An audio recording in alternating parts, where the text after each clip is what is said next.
Hello friends, welcome to अध्ययन IQ. Friends, इस video में हम बात करेंगे भाषा कौशल की। और इसकी आपकी कम से कम 2 क्लासेस होंगी। ठीक है, 2 से ज़्यादा भी हो सकते हैं। फिलहाल दो क्लासेस में हम इसको कम से कम 2 क्लासेस में करवाएंगे, क्योंकि एक क्लास में पॉसिबल नहीं है। बड़ा चैप्टर है आपका, यहाँ से क्वेश्चन आपके कई बार बने हैं। और ठीक है, तो यहाँ पर चलिए देख रहे भाषा कौशल लैंग्वेज स्कूल को सीखेंगे। ठीक है, और ये पेपर 1 पेपर 2 दोनों के लिए रहेगा सीटेट में। तो फ्रेंड्स, यहाँ पर भाषा कौशल होते कितने प्रकार के हैं? तो यहाँ पर 4 प्रकार के भाषा कौशल होते हैं। एक श्रवण कौशल, यानी कि जिसको हम सुन करके ग्रहण कर या सुन करके ग्रहण करते हैं, वो कौशल श्रवण कौशल कहलाता है। वाचिक या मौखिक, यानी कि जो हम बोल करके जो भी व्यक्त करते हैं वो। एक पठन, यानी कि पढ़ करके, और लेखन यानी लिख करके। ये 4 टाइप के कौशल होते हैं। ठीक है, श्रवण कौशल, वाचिक या मौखिक, ठीक है, पठन और लेखन। तो 4 भागों में इसको बांटा गया है। अब देखिए, जो श्रवण कौशल होता है वो क्या होता है? सिंपल सा, श्रवण का मतलब है सुनने से, लिसनिंग, जो लिसनिंग स्किल कह सकते हैं। इसका संबंध सीधा सीधा हमारे कानों से है। छात्र क्या करता है? कविता है, कहानी है, भाषण है, कुछ भी है, वार्तालाप आदि का जो है ज्ञान कहाँ से? सुन करके प्राप्त करता है। इसका अर्थ भी ग्रहण करता है। ठीक, उसका जो अर्थ भी है क्या है? ग्रहण करना। छोड़िए इसको, बात को, हमारी बात पे ध्यान दीजिए। डेफिनेशन आप पढ़ लीजिएगा बाद में। ठीक है, इसका मतलब क्या है कि हम जो भी चीज़ें सुन करके ग्रहण करते हैं, सुन करके, ठीक है, कविता हो गई, कहानी हो गई, कुछ और भी वार्तालाप हो गया, उससे जो भी सीखते हैं वो क्या हमारा लिसनिंग स्किल में आता है। ठीक है, मान लिया आप किसी स्टूडेंट, किसी छात्र में जो हमारे कान हैं, यानी कानों से ही सुनते हैं, तो वही कान क्या हो गए? कान क्या हो गए? हमारे श्रवण इंद्रिय हो गए। ठीक है, अब उसी में अगर कोई दोष है तो बच्चे की जो भाषा है उसमें विकास नहीं हो पाएगा, क्योंकि बच्चे को जब सुनाई नहीं देगा। और सबसे बड़ा जो क्या है डेवलपमेंट, सुनकर के ही बोलना सीखता है। ठीक है, और सुनकर के ही बच्चा और भी चीज़ें सीखता है। सुनकर के ही, अगर उसको सुनाई नहीं पड़ेगा तो वो हमारी भाषा नहीं सीख पाएगा बच्चा कभी भी।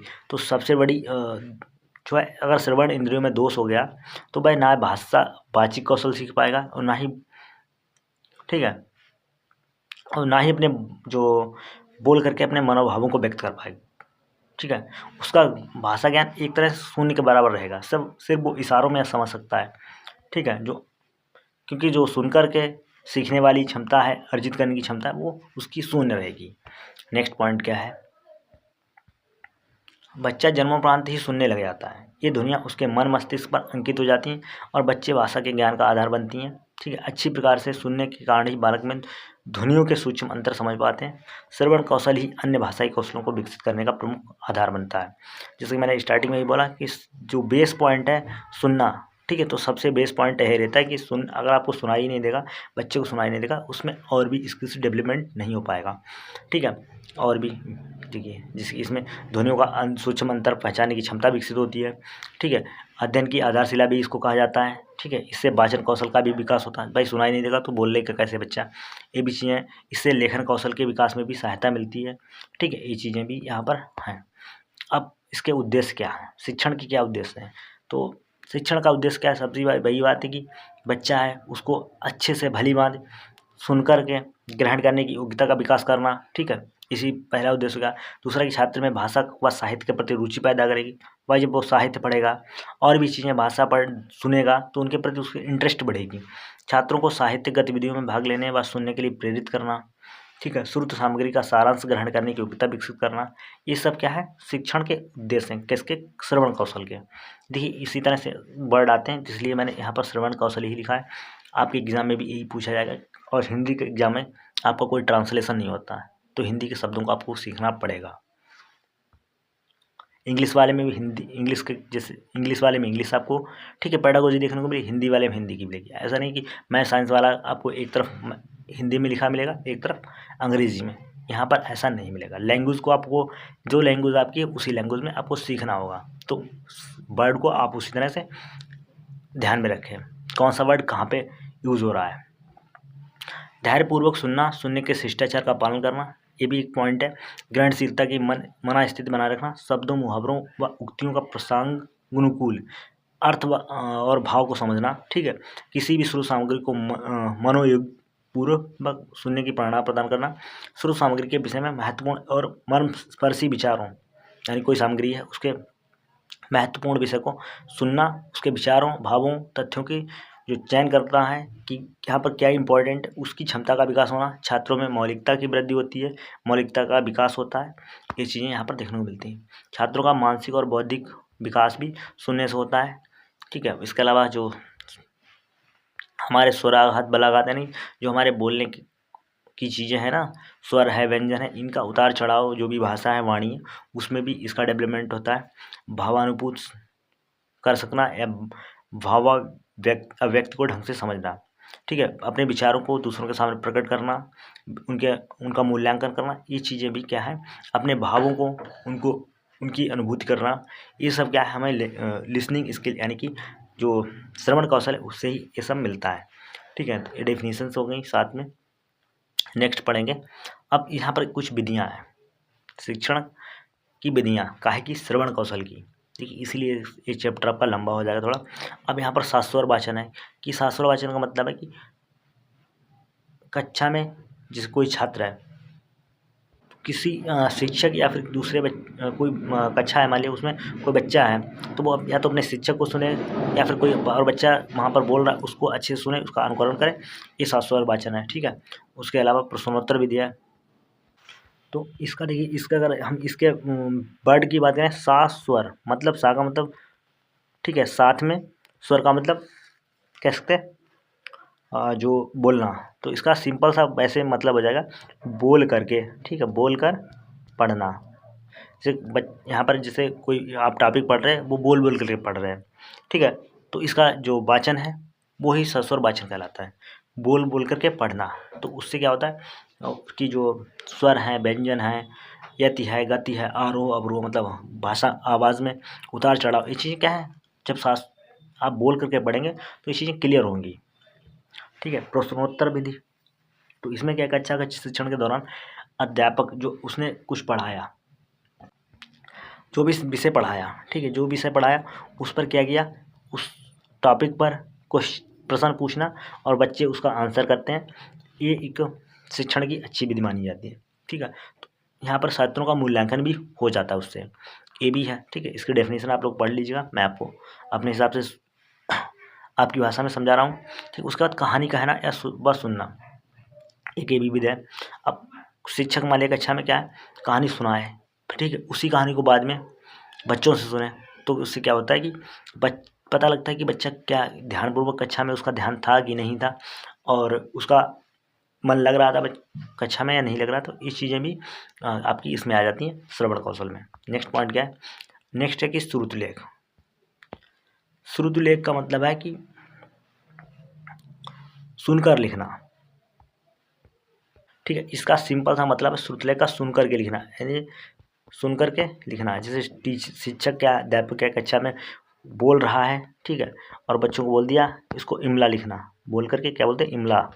तो ये क्या है, एक श्रुतिलेख की विधि होती है।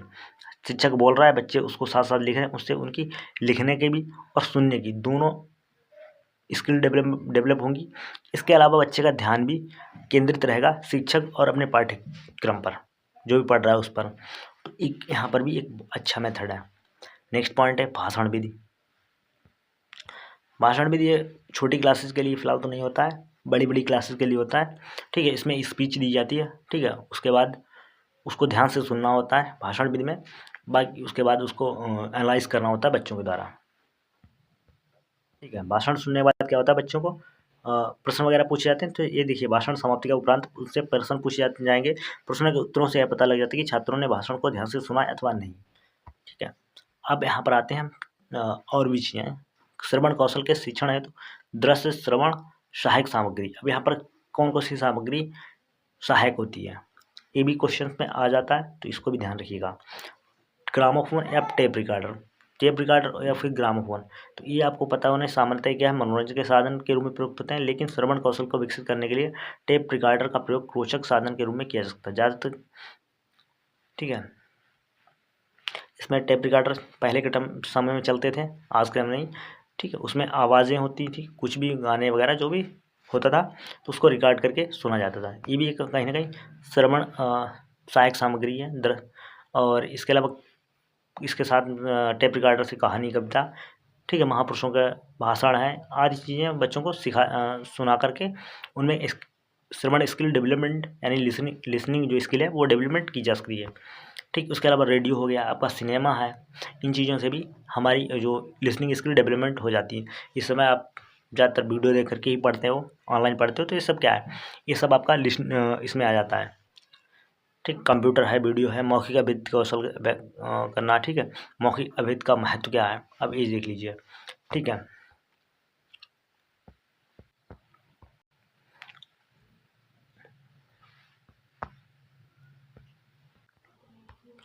मौखिक भाषा ही अभिव्यक्ति का सहज और सरलतम माध्यम है। भाषा की शिक्षा मौखिक भाषा से प्रारंभ होती है। मौखिक अभिव्यक्ति में अनुकरण और अभ्यास के अवसर बराबर मिलते हैं। ठीक है, मौखिक भाषा के प्रयोग में कुशल व्यक्ति अपनी वाणी से जादू जगा सकता है। लोकप्रिय नेताओं के भाषण इसी बात का प्रमाण रहते हैं। ठीक है, इसके अलावा मौखिक भाषा के द्वारा विचारों का आदान प्रदान, इससे नई नई जानकारियाँ मिलती हैं बच्चे को। ठीक है, अशिक्षित व्यक्ति बोलचाल के द्वारा ही ज्ञान अर्जित करता है। मान लीजिए जो कोई व्यक्ति है, अब उसे शिक्षा नहीं मिली तो वो कैसे ज्ञान अर्जित करेगा भाई, एक दूसरे से सुन करके ही ज्ञान करेगा, बोलचाल से ही ज्ञान अर्जित करेगा। इसी और इससे सामाजिक संबंधों को सुदृढ़ बनाने और सामाजिक जीवन को सामंजस्य स्थापित करने में मौखिक भाषा प्रमुख भूमिका होती है।